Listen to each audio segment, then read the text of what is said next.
بسم اللہ الرحمن الرحیم۔ الحمد للہ رب العالمین والصلاة والسلام علی سید الانبیاء والمرسلین سیدنا و نبینا و مولانا محمد النبی الأمی الامین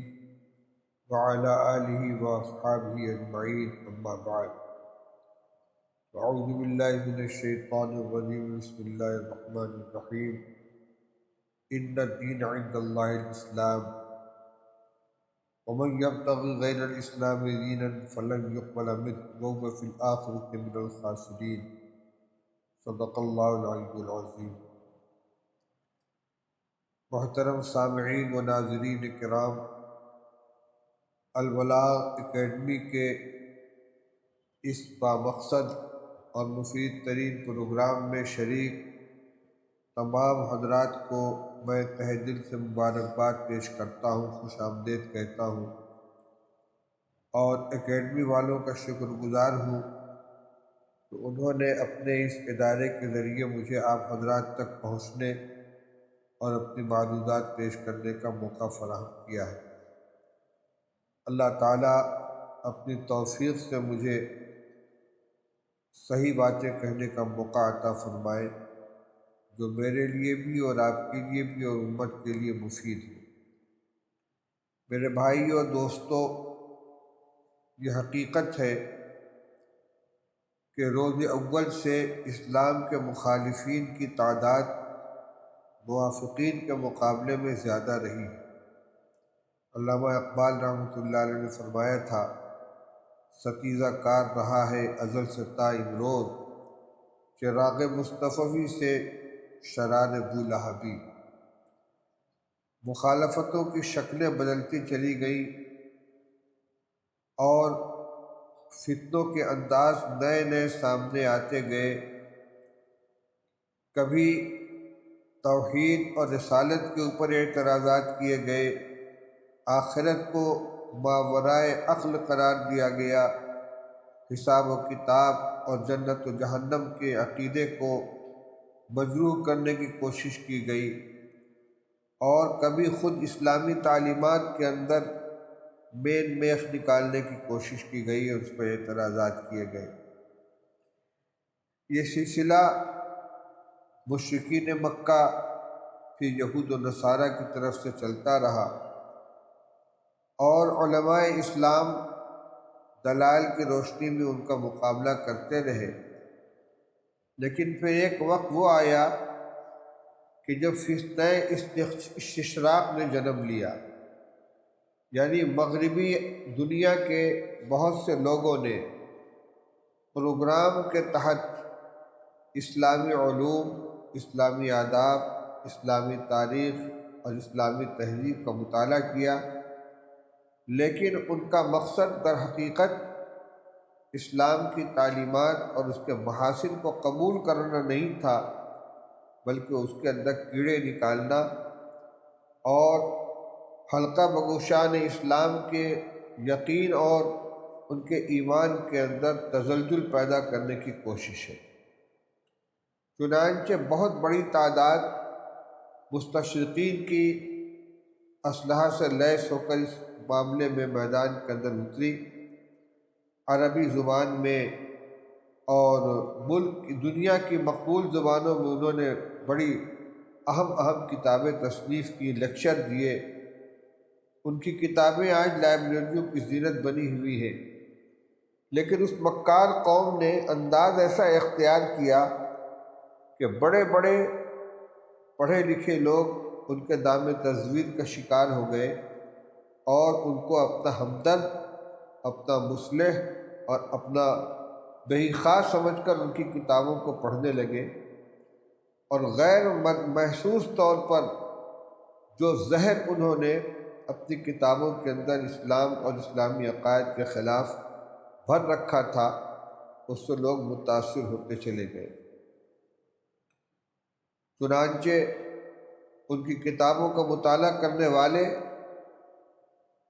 اہل اسلام بہت سے ان کے نظریات سے متاثر ہوئے،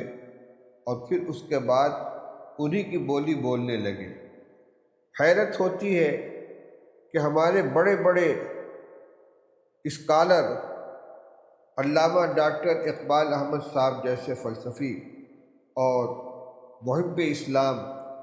وہ اپنے استاد ڈاکٹر آرنلڈ کی کتاب دی ٹیچنگ آف اسلام کی تعریف کرتے ہیں۔ اس کتاب کا اردو میں ترجمہ کر کے ہزاروں کی تعداد میں شائع کیا جاتا ہے، لیکن اس کتاب کو اگر کوئی تاریخ اسلام کی حقیقت سے واقف طالب علم بھی لے کر پڑھے گا تو اس کو محسوس ہوگا کہ کس طریقے سے اسلامی تعلیمات کو اس میں مس کیا گیا ہے۔ اسی طرح گولڈ زہر کی جو کتاب ہے اسلام سے متعلق، اس کتاب کا آغاز ہی اس جملے سے ہوتا ہے کہ مذہب اسلام جو خالصتاً جزیرہ عرب کے لیے برپا کیا گیا تھا، یعنی اس شخص نے پڑھنے والے کے ذہن کو سب سے پہلے اس طرح پراگندہ کیا ہے اور زہریلا بنایا کہ اسلام کوئی آفاقی مذہب نہیں ہے، قیامت تک کے لیے نہیں آیا ہے، سارے عالم کے لیے نہیں ہے، بلکہ خالص جزیرہ عرب کے لیے اس کو بھیجا گیا تھا۔ یہ تو حالات تھے جس کی بنا پر وہ مذہب پھیل گیا اور دنیا کے لوگوں کے اندر وہ عام ہو گیا۔ جو شخص بنیادی طور پر اس نظریے کو لے کر چلے گا وہ اسلام کی آفاقیت، اس کی آفاقی تعلیم اور اس کے محاسن اور اس کی خوبیوں اور اس کے جو اثرات ہیں ان سے کہاں تک متاثر ہوگا۔ حتیٰ کہ ہمارے ملک کے اندر بڑے بڑے مورخین اور بڑے بڑے اسلامی اسکالر، ان کی جو کتابیں اسلامیات کے اوپر آئی ہیں اس میں بھی ان کے اثرات نمایاں ہو گئے۔ بنیادی طور پر مستشرقین نے اسلامی تعلیمات اور اسلامی مسلمات پہ جو حملہ کیا ہے تو عقل کو اور نیچر کو اپنی بنیاد بنا کر، یعنی جو چیز ان کی عقل کے مطابق نہ ہو وہ خلاف عقل ہے، اور اسلامی تعلیمات کے اندر وہ چیز ناقابل قبول ہے۔ اسی بنیاد پر انہوں نے معجزات کا انکار کیا اور اسلام کا ایک اہم رکن جس کو جہاد اسلامی کہتے ہیں اس کے اصل فلسفے کے وہ منکر ہو گئے اور اس کا رخ بدلنے کی کوشش کی۔ ہمارے ہندوستان کے بڑے نامور مورخ علامہ شبلی نعمانی جیسا عالم، انہوں نے سیرت النبی جو تصنیف کی اور اس میں نبی کریم صلی اللہ علیہ وسلم کے غزوات میں جو سب سے سر فہرست سب سے پہلا غزوہ ہے جس کو غزوہ بدر کہا جاتا ہے، جس کی ایک تاریخ متعین ہے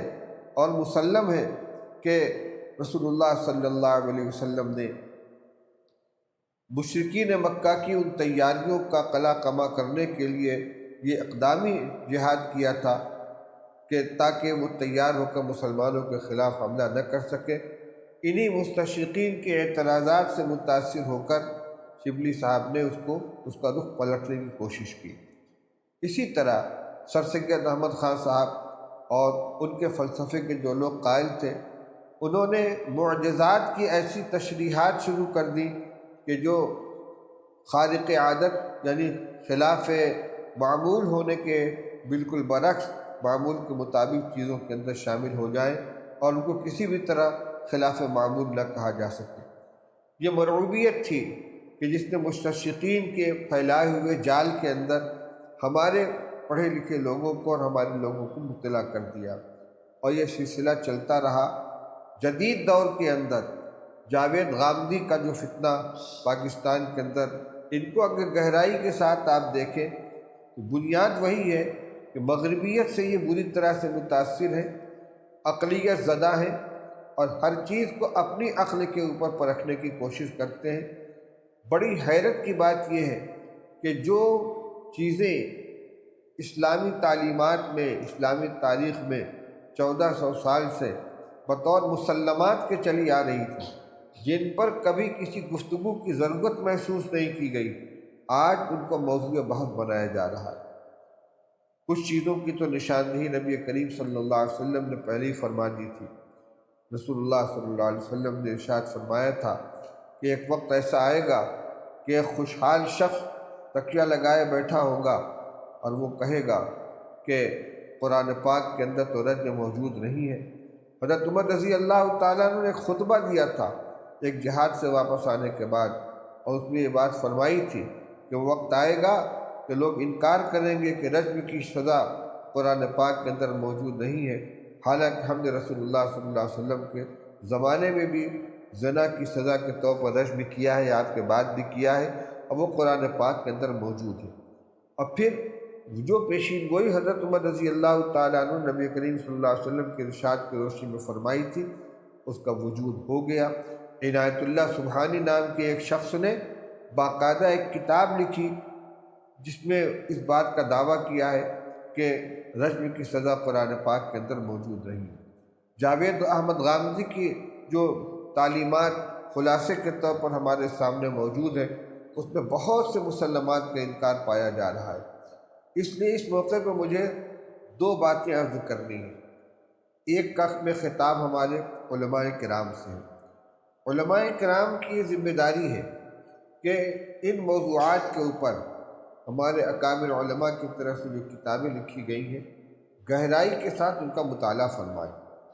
بہت دور جانے کی ضرورت نہیں ہے۔ ویسے حجت الاسلام امام غزالی رحمۃ اللہ علیہ کی کتابیں ہیں، حضرت شاہ ولی اللہ محدث دہلوی رحمۃ اللہ علیہ کی کتابیں ہیں، لیکن اور قریب آ جائیے حضرت مولانا محمد قاسم صاحب نانوتوی رحمۃ اللہ علیہ کی حجت الاسلام ہے، حضرت مولانا اشرف علی صاحب تھانوی رحمۃ اللہ علیہ کی الانتباہات المفیدہ ہے، حضرت مولانا منظور احمد صاحب نعمانی کی دین و شریعت ہے، حضرت مولانا محمد ادریس صاحب کانزوی کی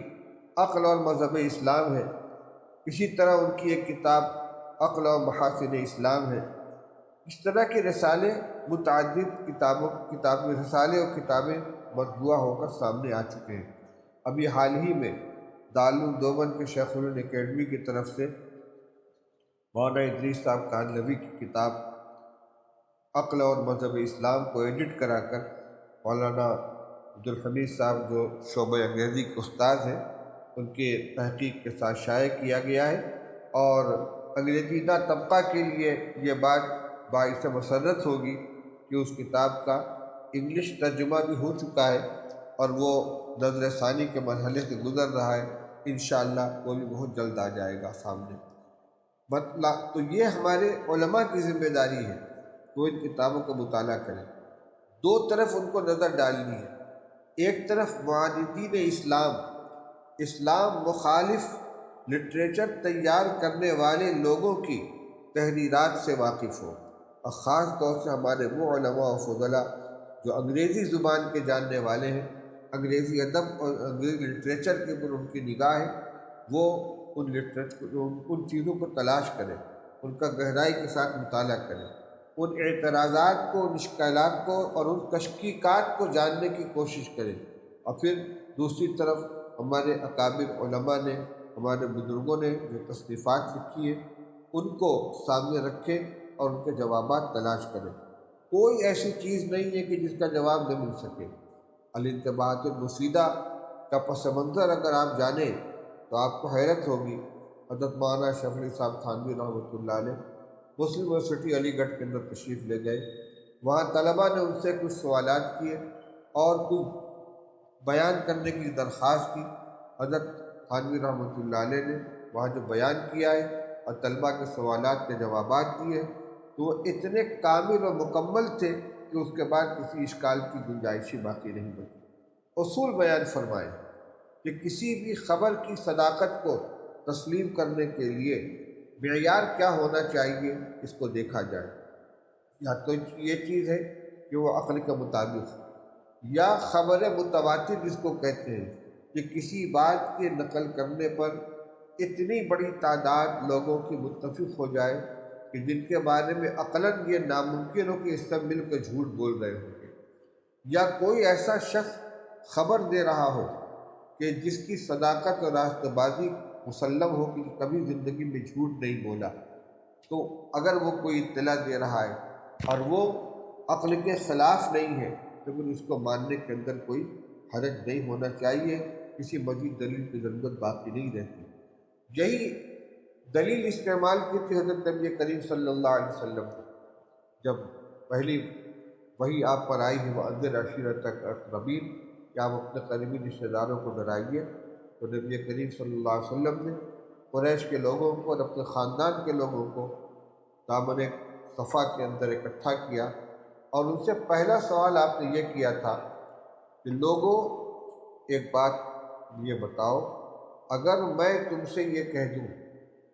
کہ دشمنوں کا ایک لشکر جرار اس پہاڑی کے پیچھے جمع ہے اور صبح اچانک تم پر حملہ کر دینا چاہتا ہے، تو کیا تم اپنی آنکھوں سے دیکھے بغیر صرف میرے کہہ دینے کی بنا پر اس کی تصدیق کر دو گے؟ تو تمام لوگوں کا ایک ہی جواب تھا،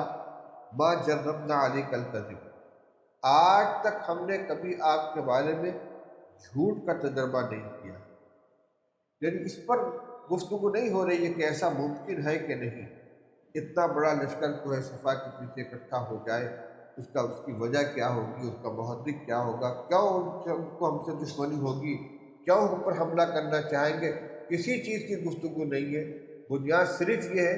کہ یہ اطلاع ایک ایسا شخص دے رہا ہے جس کی 40 سالہ زندگی میں کبھی جھوٹ کا تجربہ نہیں ہوا ہے، اور ان کا آپ جو کہیں گے اس کی ہم تصدیق کریں گے۔ مخبر صادق جس کی زندگی میں کبھی جھوٹ نہ ہو، تجربات سے یہ چیز ثابت ہو چکی ہے، یا کسی بات کے کہنے پر اتنی بڑی جماعت متفق ہو بغیر کسی شک کے کہ جس کے بارے میں یہ امکان ہی نہ ہو کہ اس نے مل کر کسی جھوٹ پر اتفاق کر لیا ہوگا، یا عقل کے مطابق ہو، یہ سارے کے سارے معیار ہیں۔ حضرت تھانوی رحمۃ اللہ علیہ نے الانتباہات المفیدہ کے اندر ان چیزوں کو شامل بیان کیا ہے۔ پھر یہ کہ جو چیزیں ہیں وہ قطعی ہیں یا ظنی ہیں، خبر دینے والا کس درجے کا ہے، یہ اصول جو بیان فرمائے ہیں، ان اصول کی بنیاد پر جتنے اشکالات آتے ہیں وہ سب کے سب ختم ہو جاتے ہیں۔ تو ایک طرف تو میری گزارش علماء کرام سے ہے کہ وہ فتنوں کو جاننے کی کوشش کریں۔ فتنے نئی نئی شکلوں میں شکلیں تبدیل کر کے آ رہے ہیں۔ اسلام کے اندر سے پیدا ہونے والے فتنوں میں قادیانیت کا فتنہ تھا، ہندوستان میں شکیلیت کا فتنہ آیا، پاکستان میں غامدیت کا فتنہ آیا، اور یہ مرزا کا فتنہ آیا، اور اس کے علاوہ ساؤتھ انڈیا میں صدیق دیندار چنبشیشور کا فتنہ آیا، حیدرآباد کے علاقے میں فیاض بھیا کے نام سے ایک فتنہ آ رہا ہے۔ روز نئے نئے فتنے سامنے آ رہے ہیں،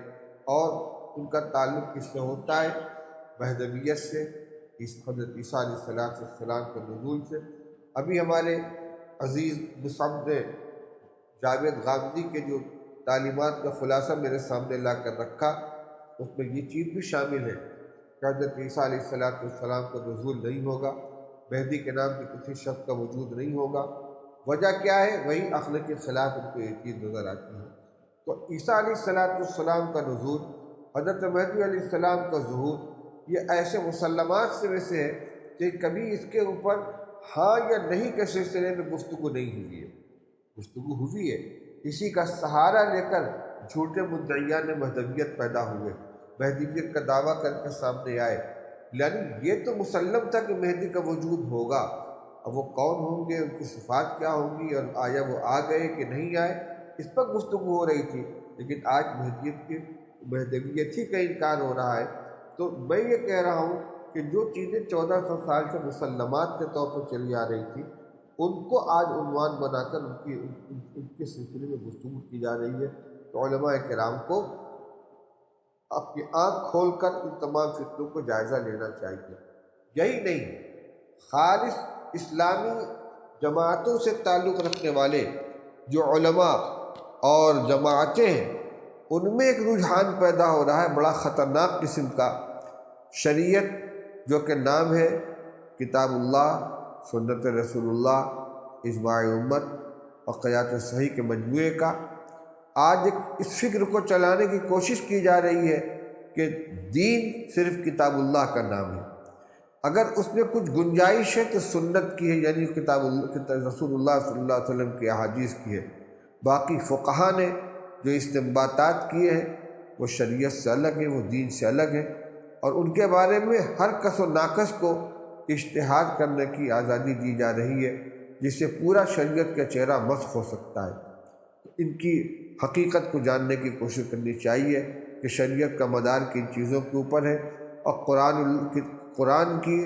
حدیث کی، اجماع کی، قیاس صحیح کی شریعت کے اندر کیا حیثیت ہے، ان کا کیا مرتبہ ہے، اور ان سے ثابت ہونے والے احکام کی کیا حیثیت ہے۔ علماء کرام کو ان کے بارے میں جانکاری حاصل کرنی چاہیے اور نوجوانوں کو اس سے واقف کرانا چاہیے۔ یہ ہے ایک ذمہ داری جس کا تعلق علماء کرام سے۔ دوسری طرف میں اپنے نوجوان سامعین سے یہ گزارش کرنا چاہوں گا کہ بھائی، ہر کس و ناکس کی تحریریں پڑھنا اور ہر ایک کی تقریریں سننا چھوڑ دیں۔ یہ بہت بڑا فتنہ ہے۔ اس سوشل میڈیا کے زمانے میں سب سے زیادہ گمراہی اسی سے پھیل رہی ہے کہ کوئی بھی لنک لے لیا، کسی کی بھی اسپیچ بڑی اچھی لگی اس کو سننے لگے، کسی کی تحریر بہت اچھی لگی پڑھنے لگے۔ اپنے اندر اتنی تمیز نہیں ہے کہ صحیح و غلط کے درمیان امتیاز قائم کر سکیں، اس لیے وہ بلا ارادہ غلطیوں کا شکار ہو جاتے ہیں، غلط نظریات ان کے اندر پیدا ہو جاتے ہیں اور اسلام کے خلاف نظریات بننے لگتے ہیں۔ وجہ کیا ہوتی ہے کہ جو ایک ماہر مستشرق یا ایک ماہر مکار شخص اسلامی تعلیمات کو مسخ کرنے کی اپنے چال بازی سے کوشش کر رہا ہے، اس کو انداز ایسا دے رہا ہے کہ ناواقف آدمی اس کو بھانپ نہ سکے، اور دوسری طرف پڑھنے والا ایسا بھولا بھالا انسان ہے کہ جس کی اسلامی معلومات صفر ہے، وہ انہی کو حقیقت سمجھتا چلا جاتا ہے۔ رہ گئی یہ بات کہ فلاں چیز بھی تو کتابوں میں لکھی ہے، فلاں چیز بھی تو کتابوں میں لکھی ہے۔ اس سلسلے میں ایک واقعہ سناتا ہوں، غور کرنے سے اس کو سننا چاہیے۔ ہمارے شیخ اور استاد حضرت مولانا مفتی محمود حسن صاحب نور اللہ مرقدہ کے پاس ایک صاحب آئے۔ گفتگو یہ چل رہی تھی کہ مودودی صاحب نے صحابہ کرام رضی اللہ تعالیٰ عنہ کے سلسلے میں جو نظریہ قائم کیا ہے کہ ہر صحابی کے اوپر تنقید ہو سکتی ہے، اور انہوں نے تنقیدات کی بھی ہیں، تو انہوں نے بھی تو تاریخی کی کتابوں سے معلومات اکٹھا کی ہیں، اپنی طرف سے تو کوئی چیز لے کر نہیں آئے۔ اس پر حضرت مفتی صاحب رحمۃ اللہ علیہ نے جو مثال دی تھی میں آپ کو سمجھانا چاہتا ہوں۔ فرمایا کہ دیکھو، ایک پارک ہے، ایک باغ ہے، جہاں طرح طرح کے پھول کھلے ہوئے ہوتے ہیں۔ ایک مالی صبح کو جاتا ہے، وہاں سے اچھے اچھے خوبصورت پھول چن کر لاتا ہے، اس سے ہار تیار کرتا ہے، وہ کسی کے گلے کی زینت بنتا ہے، کسی کے جوڑے کی زینت بنتا ہے، کسی گلدستے کے اندر سج جاتا ہے۔ ایک شخص ہے جو اپنے بچوں اپنے مویشیوں کو چرانے کے لیے وہاں سے ہری ہری گھاس کاٹ کر لاتا ہے، ہرے ہرے پتے چن کر لاتا ہے۔ ایک شخص ہے جو اپنے چولہے میں جلانے کے لیے ٹوٹی پھوٹی لکڑیاں چن کر لے آتا ہے تاکہ چولہا جلائے۔ لیکن اسی مجمع کے اندر ایک جانور صبح سویرے سر جھکائے ہوئے جھاڑیوں کے اندر ایک چیز تلاش کرتا پھرتا ہے۔ وہ کون جانور ہے آپ سمجھ گئے ہوں گے، اور کس چیز کو تلاش کر رہا ہے آپ اس کو بھی سمجھ گئے ہوں گے۔ جو لوگ قضائے حاجت کر کے کسی خفیہ جگہ سے اٹھ کر اپنی ضرورت پوری کر کے فارغ ہو کر اٹھ کر گئے ہیں، اس کو صرف اسی کی تلاش ہوتی ہے، اور وہ سونگتا پھرتا ہے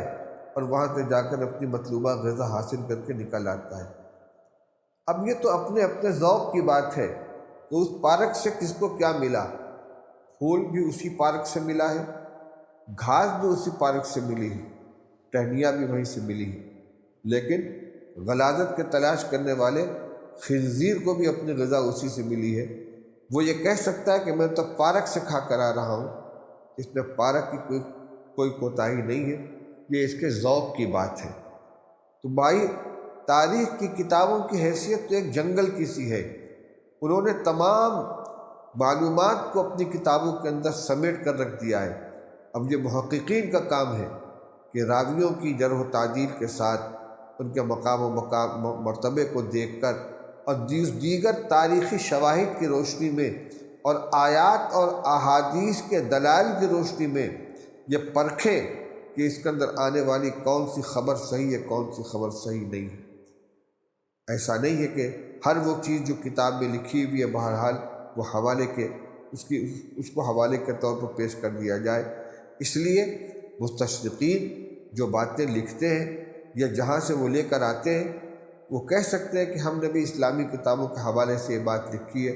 لیکن صرف اتنا کافی نہیں ہے کہ کہاں سے انہوں نے کسی کتاب سے انہوں نے کوئی مضمون نقل کر لیا ہے۔ یہ ماہر علماء کا اور محققین کا کام ہے کہ دیگر شواہد اور دلائل کی روشنی میں اس کو پرکھیں کہ یہ نقل صحیح ہے یا نہیں ہے۔ بہرحال یہ زمانہ بڑے فتنے کا ہے۔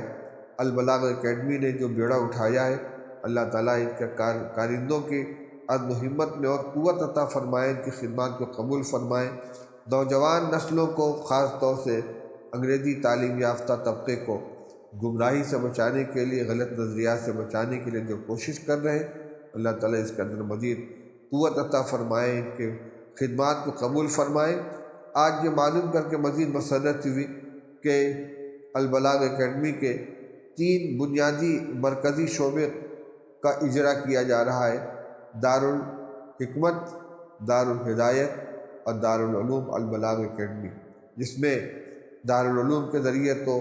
ان حضرات کو درس نظامی کی تعلیم دلانے کی کوشش کی جائے گی کہ جو عمر رسیدہ ہو چکے ہیں، اب ان کے لیے باقاعدہ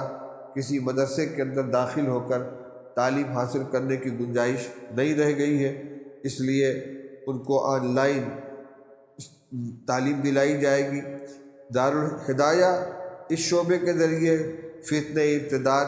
اور مغربی افکار کے زیر اثر پیدا ہونے والے شکوک و شبہات کا قدیم و جدید ذخیرہ علم کی روشنی میں مدلل و محقق تجزیہ کیا جائے گا، اور عصر حاضر کے تقاضے اور ضرورت کے مطابق وقتاً فوقتاً مختصر مدتی کورس منعقد کیے جائیں گے۔ اور اسی طریقے سے تیسرا شعبہ جو ہے دارالحکمت، اس شعبے کے قیام کا مقصد اسلامی علوم و فنون کا مختلف زبانوں میں ترجمے کا انتظام کیا جائے گا، نیز جدید علوم اور سائنسی فنون میں اسلامی منہج متعین کرنے کی راہ نکالنے کی کوشش کی جائے گی تاکہ علم کا صحیح استعمال ہو سکے۔ اس میں خاص طور سے یہ جو دارالعلوم کا شعبہ ہے، میرے خیال میں یہ بہت اہم ہے۔ وجہ کیا ہے؟ جو نظام میرے سامنے آیا اس سے معلوم ہوا کہ اس میں درس نظامی کی تعلیم دی جائے گی۔ اصل میں ایک کمی یہ بھی ہوتی ہے کہ نامکمل نصاب پڑھ کر، ناقص نصاب پڑھ کر آدمی جب اپنے کو فارغ سمجھ لیتا ہے، عالم سمجھ لیتا ہے، پختگی نہیں آتی، تو پھر وہ صحیح نتائج اخذ نہیں کر پاتا۔ اس کے سامنے آیات بھی ہوتی ہیں، احادیث بھی ہوتی ہیں، فقہ کی کتابیں بھی ہوتی ہیں، مگر چونکہ اس کا علم ناپختہ ہے، اس نے اصول نہیں پڑھے۔ درس نظامی میں اصول فقہ بھی آئے گا، اصول حدیث بھی آئے گی، اصول تفسیر بھی آئے گی، صرف نحو کے بنیادی قواعد بھی آئیں گے، بلاغت اور معنی کے اصول بھی آئیں گے۔ اگر ان تمام چیزوں کو بقدر ضرورت پڑ رکھا ہے تو پھر اس کے بعد وہ انشاءاللہ غلط چیزوں کا شکار نہیں ہوگا۔ لیکن اگر کچھ تھوڑا یہاں سے تھوڑا سا وہاں سے لے کر پڑھ لیا ہے اور درس نظامی کو مکمل نہیں کیا ہے تو یہ علم ناپختہ ہوگا، اور عالم ہونے کے باوجود آدمی صحیح راستے پر نہیں چل پائے گا۔ اس لیے جو لوگ اس راہ میں قدم رکھیں وہ وقت کی اس کی کوشش نہ کریں کہ بس چند سالوں کے اندر مجھ کو جلد سے جلد فارغ ہو جانا ہے، بلکہ جتنا وقت حقیقتاً مطلوب ہو اس میں صرف کرنے کی کوشش کریں۔ بہرحال آپ کو تعارفی کلمات کے ذریعے معلوم ہوا ہوگا کہ میں آج ہی بنگلہ دیش کے سفر سے واپس آیا ہوں، اور میں بیمار بھی ہو گیا تھا، لیکن اس اہم پروگرام میں شرکت کے لیے چند منٹ کے لیے شریک ہو گیا ہوں۔ اتنی گزارشات پر میں اپنی بات کو ختم کرتا ہوں۔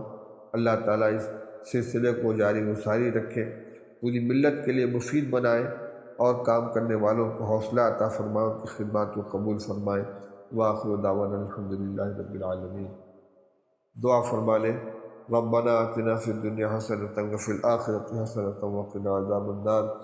اللہم علمنا مراشد امورنا واعذنا من شرور انفسنا ومن سیئات اعمالنا۔ اے اللہ، جو حضرات البلاغہ اکیڈمی کے ذریعے تیرے دین کے نشر و اشاعت کی کوشش کر رہے ہیں، شکوک و شبہات سے حفاظت کی کوشش کر رہے ہیں، ملت کے نوجوانوں اور نوخواندہ لوگوں کے ایمان کی حفاظت کی کوشش کر رہے ہیں، اے اللہ ان کے مسائل کو قبول فرما، اے اللہ صحیح راستے کی رہنمائی فرما، غیبی نصرت شامل حال فرما، ہر فتنے سے حفاظت فرما، ہر شر سے حفاظت فرما۔ ربنا آتنا فی الدنیا حسنۃ وفی الآخرۃ حسنۃ وقنا عذاب النار، وصلی اللہ علی النبی الکریم برحمتک یا ارحم الراحمین۔